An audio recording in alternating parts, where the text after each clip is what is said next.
दो दोस्त थे, एक का नाम रोहन, एक का नाम सोहन।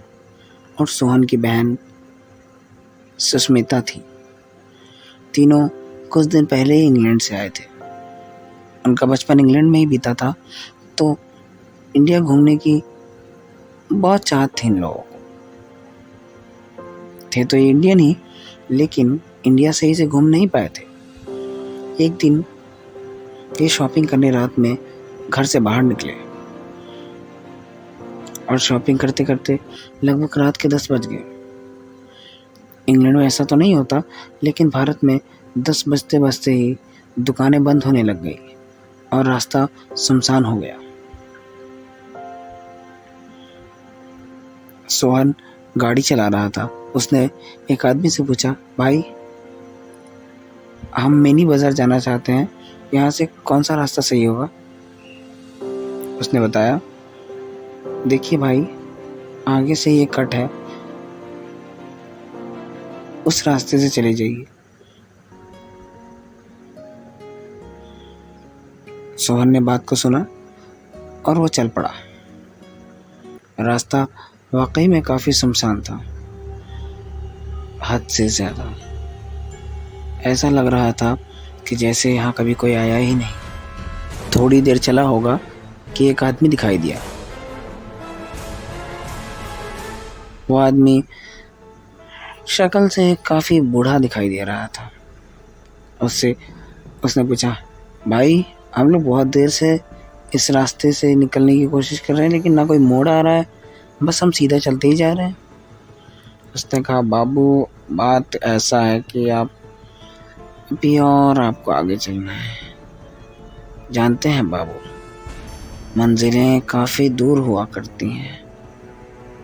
यह रास्ता आपको आपकी असली मंजिल तक ले जाएगा। असली मंजिल? सोहन ने सवालिया नजरों से उसे देखा। तभी सुष्मिता की एक आवाज गूंजी, भैया भागो यहाँ से। उसका चिल्लाना था कि सोहन पहले से ही डरा हुआ था और उसने गाड़ी बहुत तेज कर दी। बहुत आगे निकलते ही सुष्मिता ने बताया, भैया मैंने उसके पैर की तरफ देखा, उसका पैर उल्टा था। ये लोग बहुत आगे तक गए। शायद अब थोड़ा डर कम हो चुका था। सोहन ने अब बातचीत शुरू की।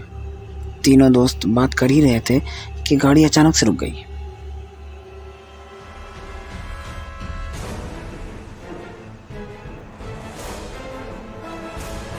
गाड़ी का खराब होना था कि सुष्मिता, रोहन, सोहन के होश ही उड़ गए। ऐसा लग रहा था कि अब इनकी मौत इनके सामने है। लेकिन सोहन ने कुछ हिम्मत दिखाई और उसने कहा, ठीक है, आप लोग अंदर ही रहो, मैं गाड़ी ठीक करके आता हूँ। रोहन और सोहन गाड़ी से बाहर निकल गए। हालांकि सुष्मिता रोकती रही कि भैया हम यहीं रात गुजार लेंगे, लेकिन कोई बाहर मत जाओ, मुझे बहुत डर लग रहा है। डर तो इन दोनों को भी लग रहा था, लेकिन किसी न किसी को बाहर तो निकलना ही था। ये दोनों निकले और उसने सुष्मिता को गाड़ी में बंद कर दिया। ये लोग बोनट खोलकर और टायर को चेक ही कर रहे थे, तभी एक आवाज़ आई। ऐसा लगा गाड़ी में कोई आगे की सीट पर बैठकर उसे चलाने की कोशिश कर रहा है। तभी सुष्मिता गेट खोलकर बाहर निकली और उसने एक मुस्कान के साथ कहा, भैया मंजिल आने ही वाली है। सोहन पहले ही बहुत डरा हुआ था। उसने अपने डर को मिटाने के लिए गुस्से में कहा, तुम पागल हो गई हो? तुम्हें मना किया था गाड़ी से निकलने के लिए।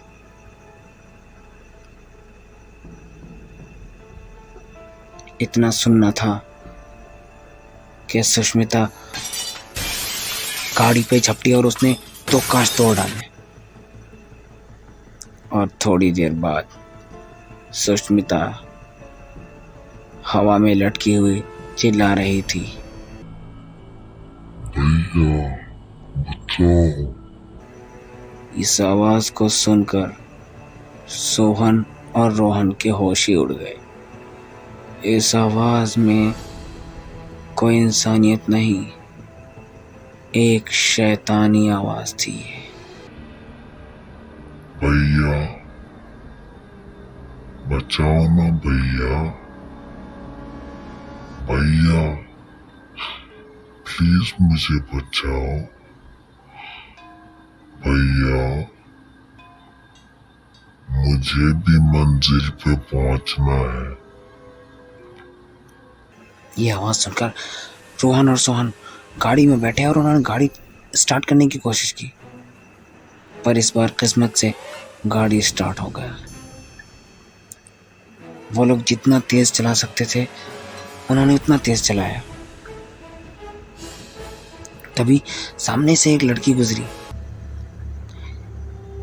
सोहन ने ब्रेक मारा और गाड़ी तेज होने के कारण गाड़ी इस तरह से पलटा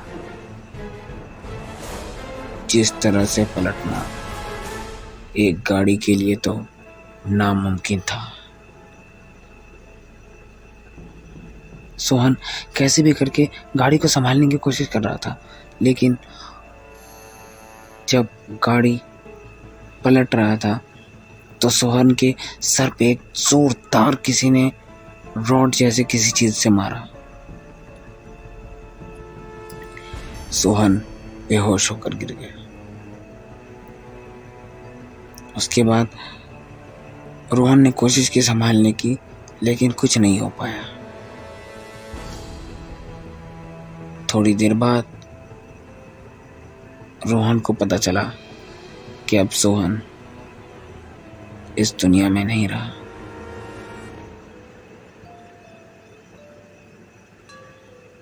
तभी कोई आदमी दूर से आता हुआ दिखाई दिया।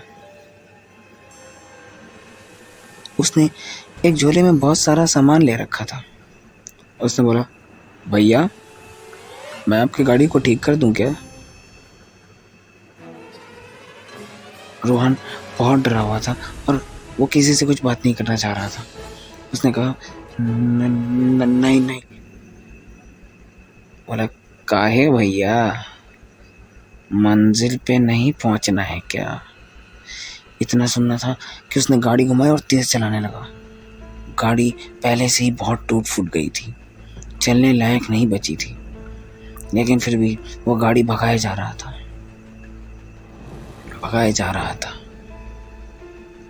फिर उसने पीछे से आवाज दी, भैया मंजिल पे तो पहुंचना ही पड़ेगा। गाड़ी उसने और तेज चलाई। बहुत देर तक चलाने के बाद वो रास्ता खत्म ही होने वाला था कि उसे एक दुकान दिखाई दिया। उसे याद आया, क्या रे, हमने जाते हुए भी ये दुकान देखा था। अब उसकी जान में जान आ चुका था। अब वो बिल्कुल निश्चिंत हो चुका था, डर बिल्कुल खत्म हो चुका था। उसने दुकान से एक तंबाकू का पैकेट लिया।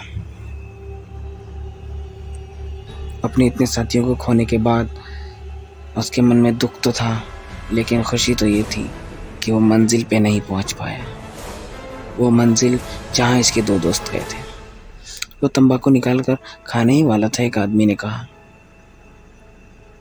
अरे भैया तंबाकू ना खाओ। वो पहले से ही अपने दो दोस्तों को खोने का और इस तरह से एक्सीडेंट होने का गम बर्दाश्त नहीं कर पा रहा था, और उस पर से इस आदमी की चिक उसने झुंझला कर कहा, अबे कमीने, मैं कुछ भी खाऊं, तुझे उससे क्या मतलब है?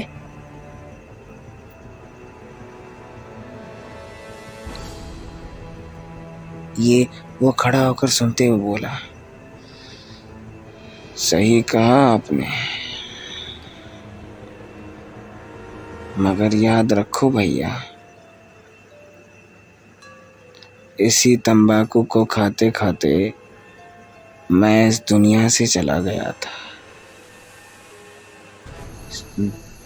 रोहन चौंका और उसने कहा, दुनिया से चला गया था मतलब मंजिल, अपनी मंजिल।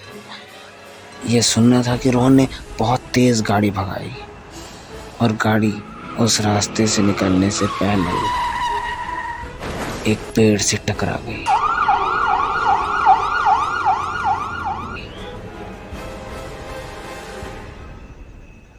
आज मैं भी इस रास्ते पर आया हूँ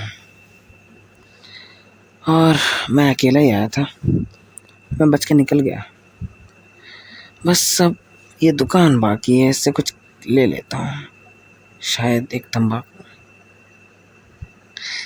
देखो ना, एक लड़का मुझे भी कह रहा है, भैया भैया तंबाकू ना खाओ, तंबाकू ना खाओ, तंबाकू ना खाओ, तंबाकू ना खाओ, तंबाकू ना खाओ, तंबाकू ना खाओ।